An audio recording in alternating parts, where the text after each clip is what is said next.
What is up, YouTube? Back in the garage. Sorry about the last couple of videos. A lot of project updates because there's a lot of things going on, and I had to split that iron head video into two. I didn't intend on doing it that way, nor did I anticipate it being that long. But when we opened it up, I just kind of found more problems and went through and fixed all of them. So two things on there. First video is the oil line. Second video is the pipe install and modification, even though there's a little bit of overlap. I just split them, made it a little bit easier to sit through if you watch all of this. If you don't watch any of it, that's cool too. Anyways, XLCH is done and running. So I rode this around the block the other day, still running pretty good. Not nearly as much oil underneath the bike. There's still a couple drops, which that's never gonna not happen. And I had no intention of this being a leak-free bike. On the transmission, everything's pretty much laid out exactly where I left it. But I spent today going to grab the van. A couple things on the Falcon. So dropped the Falcon off at the alignment shop. They were not happy. And by not happy, I mean they were very nice about it, but they called me and told me they didn't want to work on it because there's some rust on the frame, which I knew about, and they said the lower ball joints weren't good. So I just ordered control arms. Those should be here in the next couple days, but with Motoblot and the swap meet and the open mic thing I host this weekend, nothing is gonna get done mechanically. There's gonna be a mad dash scramble, and I will be extremely tired trying to do all of these fun and exciting things that I am supposedly enjoying. So, got the van. Went up to Dottie's mom's house, picked that one up, and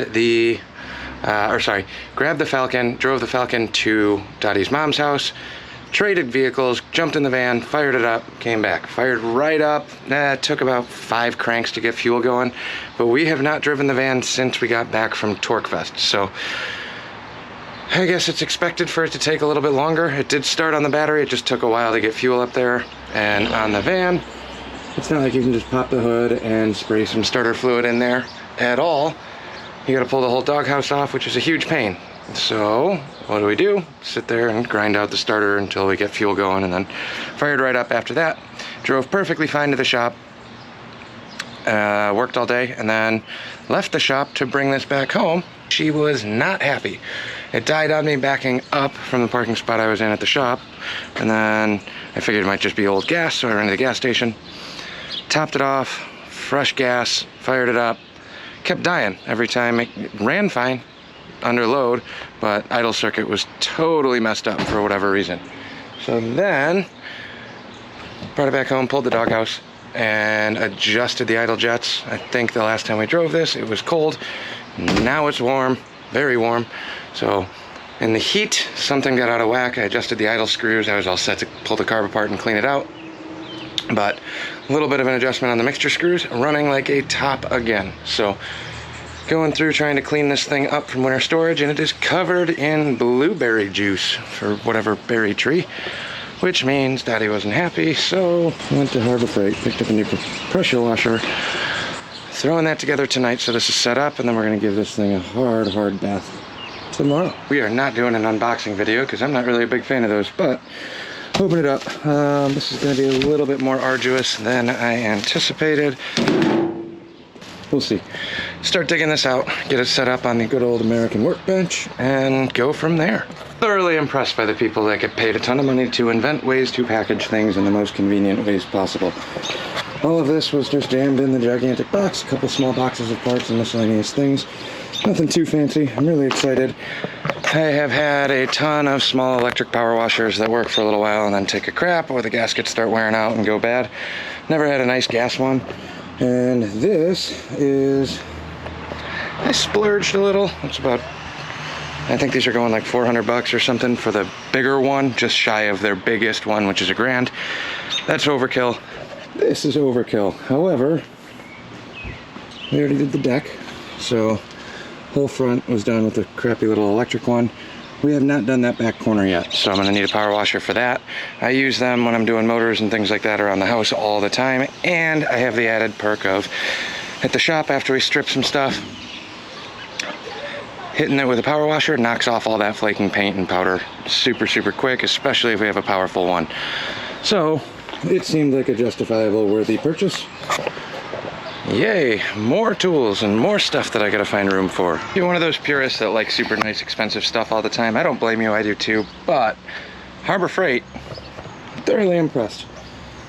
It's got a quick disconnect little tooth connector here, so this entire front assembly folds down for storage, which is awesome. Spark plug's accessible, they leave all the tags on, and as far as I can tell from first glance, it looks like there's a dual feed on the dipsticks for oil. You got bright orange dipstick labeled oil there, and then one more on this side of the crankcase. This one's a little more accessible, and they gave me a fancy funnel with a soft little connector. So that alone, I'm definitely going to use in the garage several times. So that's great. Only thing they don't do is give you oil with it. So just opened up a thing of 10W30. We're going to pour that in there. Cheapo crap oil. I'm not really overly concerned about it. These motors tend to work pretty well. And in the extra kit, they give you carb kits for altitude and a bunch of extra nozzles. Awesome job, Harbor Freight. Well, in typical fashion, me being me, I filled it once thinking that we put enough in there. It was way short, so then filled it again and went way long. So, had to just tip it on the side a little bit. Basically, you fill it to the bottom of the threads of the case, which you kind of knew, but you can't really see it, especially using the fancy funnel. So, now we're pretty much ready to go. Throw some gas in this thing and see if it fires right up like it's supposed to. Okay, we are ready to just top this thing off with some gasoline, fill it up, and then we'll let her rip.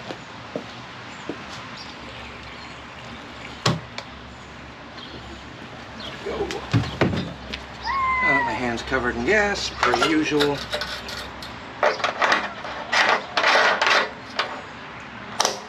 see what happens here. There's the choke.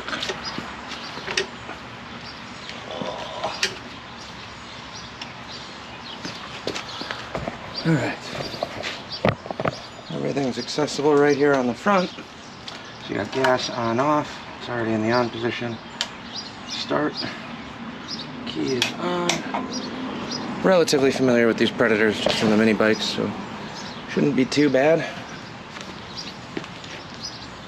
No primer, it looks like.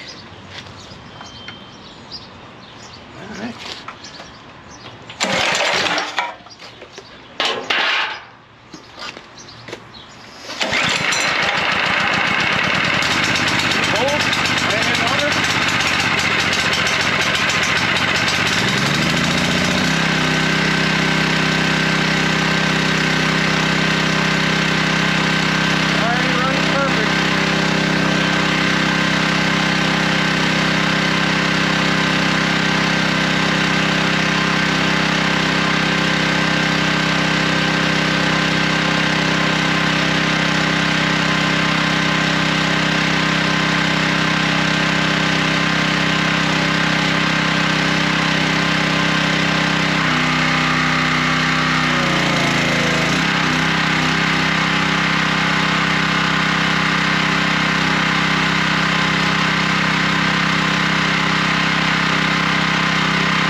How it does. I'm not going to spray this with you guys out here because everything's going to get wet. But here's what the roof looks like. Just covered in crap, and then a bunch of this on from the staining and the back door too. Just not happy for winter storage. Same thing here. One little lap for you before we get rolling.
I got the second strongest tip on here. Did a pretty good job. All that excess crap is kind of coming off. Obviously the blueberry and the staining is gonna need some scrubbing, but it's up on the roof. The back is really what I'm worried about. So I'm gonna do these back doors. This is the crap that you actually see. The roof, as long as it's kind of white, I don't really care. This thing sits really tall. So far so good. Definitely has a lot of kick. Pulls back way harder when you pull the trigger than any of the other ones I've had. So overall, I'd say that was a win. All right, not that exciting, but for me it is, because I got new tools and I got new things to play with. Not so much for you guys, but here is the van after. It took off all the excess crap. There's still a little bit of staining, obviously. Some of these are just gonna have to be cleaned and scrubbed and cleaned up. The blueberry staining, all of the crap that was on there is gone, but it definitely left a little bit more residue. But on the back side, she's nice and white again. Same thing on the other door. So this is that staining from the fruit that kind of hit and then it dragged down. Comes out if you Scotch-Brite it. I also never clear coated the paint on this when we did it, but there we have it. I'm super happy. For 400 bucks, that's very powerful. That's going to be actually, I'm going to have to scale it down for the deck. I was using the most aggressive one with the old power washer I did the deck with, or Dottie did the deck with rather. Now I'll have to actually use the softer ones for that when we get around to that after Motoblot. So thanks for watching. Like, comment, subscribe. I know it's a little bit different of a video. Hopefully you guys enjoy it. If not, let me know in the comments and I'll read them and move on and probably still keep making whatever videos I want. Thanks for watching. We'll catch you guys on the next one.